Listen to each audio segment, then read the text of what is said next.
Halo, selamat pagi, selamat siang, selamat malam. Ketemu lagi dengan saya Imam Suharjo. Kali ini saya akan mendemokan sebuah tool cramping buat jaringan.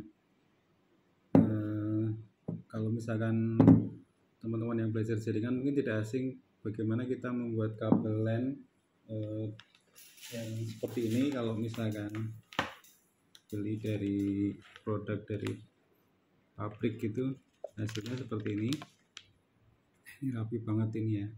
Ini tidak bisa dibuat secara manual. Nah, biasanya menggunakan tang-tang cramping yang biasa gitu, dan misalkan yang seperti ini jenis tang cramping yang biasa.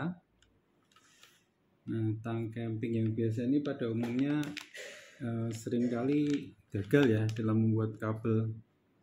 Masalahnya kadang mungkin kabelnya tidak masuk semua ke dalam konektor, atau cara ngeclampnya, atau bahkan mungkin tangnya yang bermasalah. Nah, sebenarnya ada produk lama yang membuat orang mungkin jadi dipermudah, jadi tang cramping anti gagal. Sebenarnya bentuk tangnya sama juga seperti ini, hanya saja ketika di clamp nanti di bagian ujung sini ada pemotong, jadi ada pemotong kabelnya.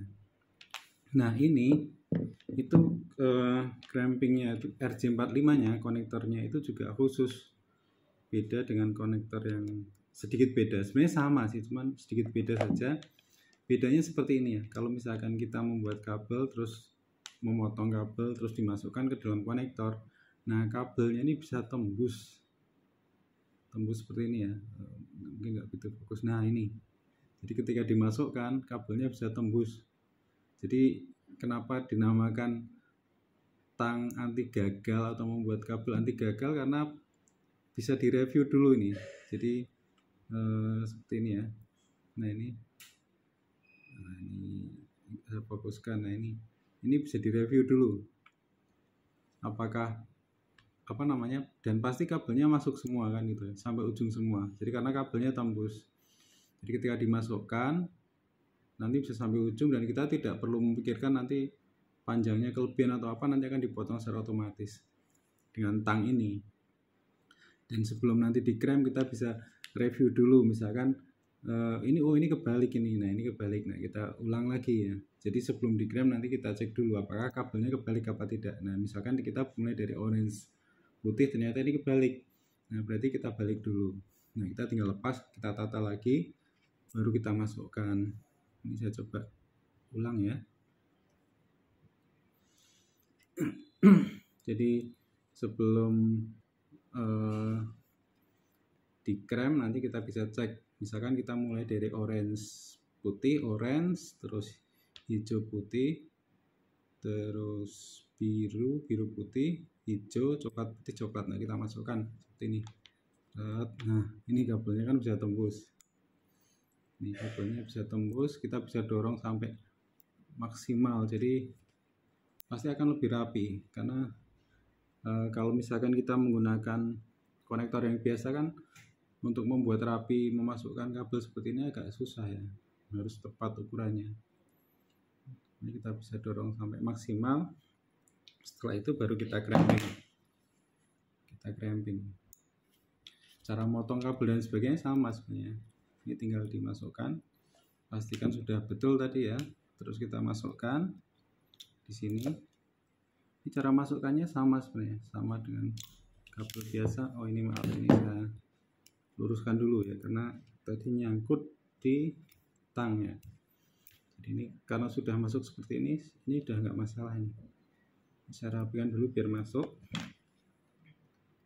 Nah ini saya dorong.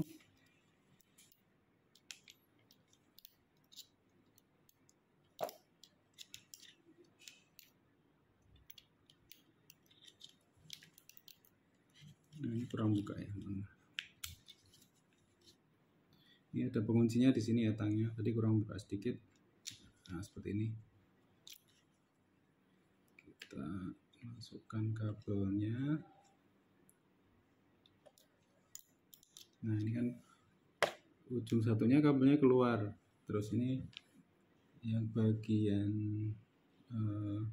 kabel dimasukkan tadi, ini bagian ujung kabelnya ya, tinggal diklem saja, langsung kita tekan seperti biasa. Ya, ini kabelnya udah rontok. Oke.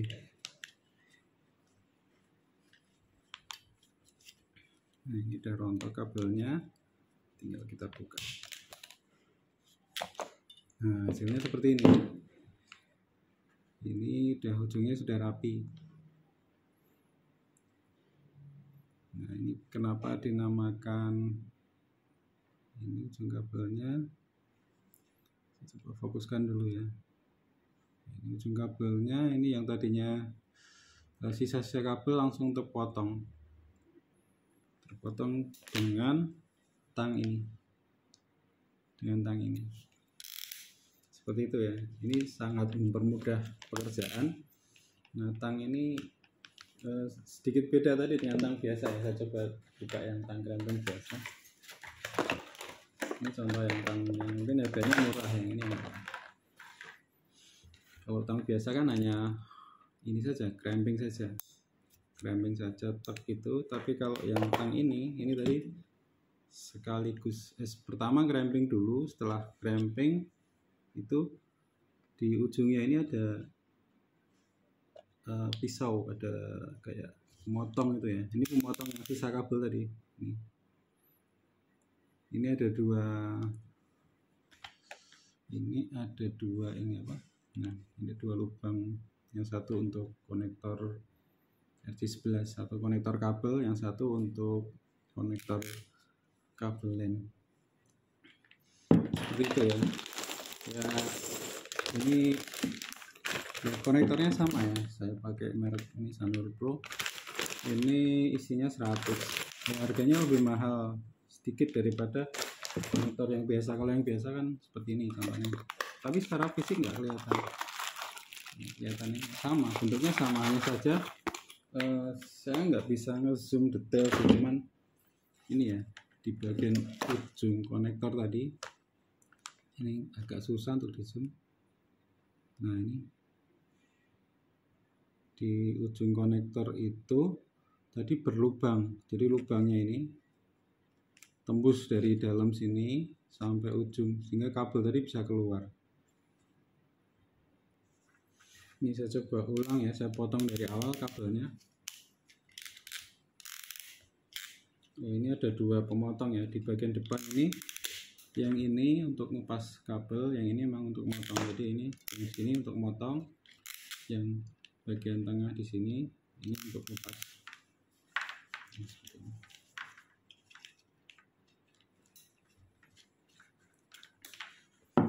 sudah kekupas kabelnya, terus ya tinggal dirapikan kabelnya, terus dimasukkan.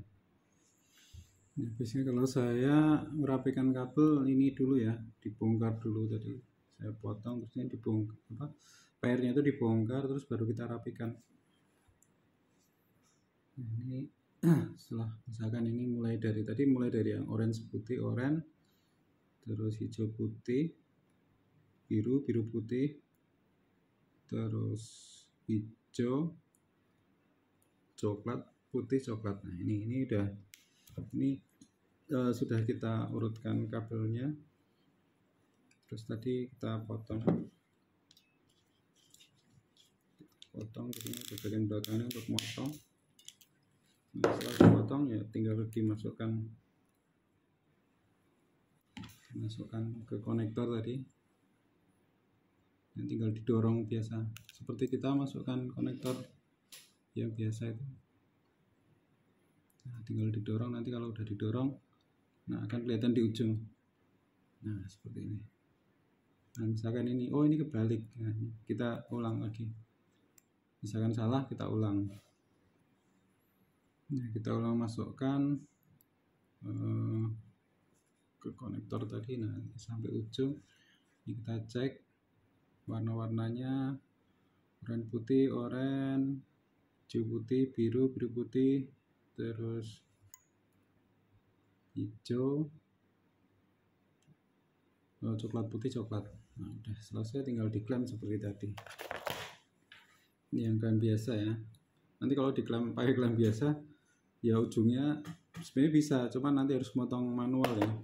Kalau dengan ini kan jadi tinggal dibuka maksimal, tinggal dicopot gitu ya. Di bagian ujungnya udah jadi seperti ini ya, tinggal dicek misalkan mau dicek pakai tester. Nah ini misalkan saya cek pakai line tester.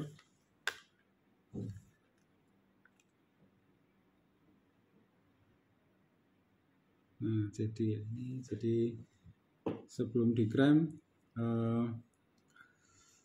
bisa dipastikan kabelnya itu benar, sehingga kalau hasil crampingnya pasti jadi gitu. Jadi kenapa dikatakan tang cramping nanti gagal ya, karena tadi ya begitu ngekrem itu pasti jadi. Terus sebelum ngekrem tadi bisa direview apa kabelnya benar apa enggak. Kalau benar bisa diulang, kalau udah oke baru bisa dikrem.